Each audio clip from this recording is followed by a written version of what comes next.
Full and 70. Full and 70. How can you talk like that? How can I be the senator? I take exception What do you mean? a senator. Why are you talking to me like that? You are a disgrace to the Senate. You are an insult to womanhood. You are an insult to womanhood. And you are here to tell the world that you have not changed. You cannot You are violate here to my tell the right. world that you have not changed. You At are 70, you have not changed. a And we're something to take it. I will not take it. a I scoundrel. will not take it. To insult. That is why you can never be here. People like you can never be here. People like you can never be here. How can you be? How can you be a fool? I'm not a hooligan. You are a hooligan. You are a hooligan. So you will be. Mr. Chairman. Mr. Chairman. The Senate committee Chairman of the committee. Chairman of the And you say I should keep my mouth shut. Who are you to say so? Chairman. Who are you to say so? Chairman. Who are you? I asked to be put up. Okay, I'll put some. And you refuse. Chairman of the committee. Mr. Chairman, sir. Mr. Chairman, sir. Chairman. Mr. Chairman, sir. Chairman of the committee. Mr. Chairman, Chairman of the committee. Mr. Chairman. Chairman of the committee. Mr. Chairman, Chairman of the committee. Chairman of the committee. Hello. Chairman of the committee. Hello. Chairman of the committee. My distinguished colleagues and the petitioner and those who came to defend the petition. I am Senator Dicket Plan. I move a motion that we adjourn this meeting because... Extraordinary, absolutely extraordinary. And Obi Ezekwesili is still here with me. You just tell us what happened. So, the petitioner on behalf of who had to sign Senator Natasha Akpoti-Uduaghan's petition to the Senate, according to what they call the rules of the Senate, Mr. Suberu Zamaruma, was before the Senate Ethics Committee, and Dr. Abiola Akinode Afolabi, quite a erudite lawyer and a woman activist, was there as his counsel. I was there as chair of the global body known as the Women Political Leaders. It's based in Brussels, but it is the global body of all women who have been presidents or who are presidents or prime ministers, parliamentarians, and members of cabinet of countries. So it's the global flagship for women political leadership. And so I was there as a witness on her side, on the basis of the expert knowledge that we have of this issue around the world. It is based on data that this is a problem.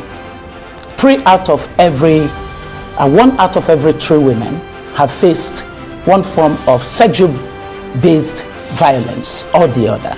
And so a lot of countries are paying serious attention to it because it is quite inimical to society. Like you said, the process of recall must be a process that the registered voters are aware and conscious that they are going to recall their member. It must not be in any form of deceit. So this is no longer in the realm of speculation, because we had heard initially that indeed some recall process had started, but it was being done under the guise of a, what was that now? Empowerment. But it was controversial. It was seemed that, there was some alert being raised on this.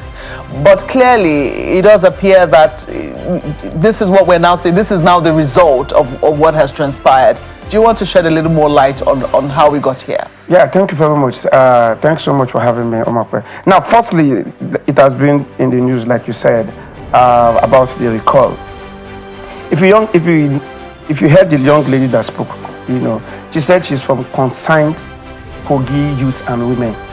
I don't know what that is. I'm one of the lawyers to Natasha, and we've been interrogating the process. We know what we call the recall process is under the Constitution, Section 69, and the INEC guidelines. She said she's representing Kogi Youths and Women. I don't know what that is. The persons who have the legal right to recall is our constituency. In this case, Kogi Central. She has not been able to tell us if she belongs to the 5 local governments that constitute Kogi Central. Now, she has not told us who are those people who voted. Are they the registered voters? In the process of recall under the INEC rules and regulation, the names of the person who should sign for the petition should be polling unit by polling unit. Question is, when were those persons, where were those signatures collected out of the over 800 polling units, within the over 1,200 polling units within the 5 local governments that made up Kogi Central? And we've seen social media reports, which we are looking at to see where we noticed and we saw some group of persons inside one room trying to write names, and I think that is what they have just done and brought up to say that they have gotten 250,000 names. We have personally written to the chairman of INEC complaining of allegation of forgery against the said petition.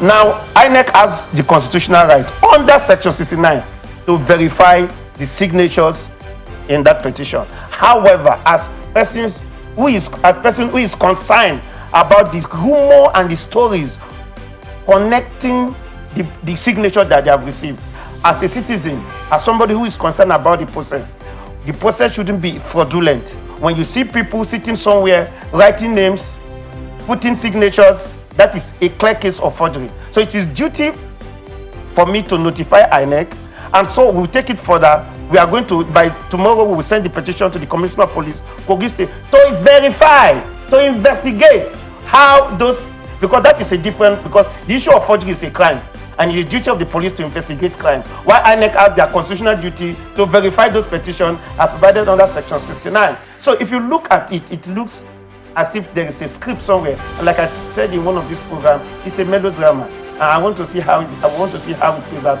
But one thing we are sure of, that this process cannot be completed.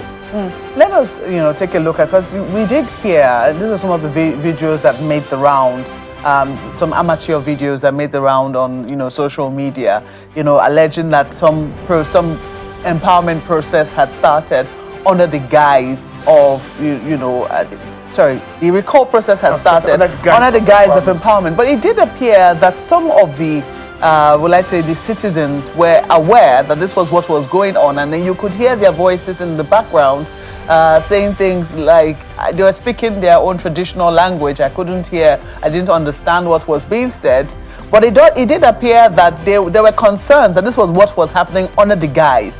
If indeed there is a recall process, aren't the citizens supposed to be clearly aware of what is transpiring? Are they supposed to be, because you have talked about forgery, but if indeed it happens that, people were being given empowerment and they were asked to sign in a particular place and it is indeed their signatures, but they were not aware of what it was that they were signing for, doesn't that make the process null and void?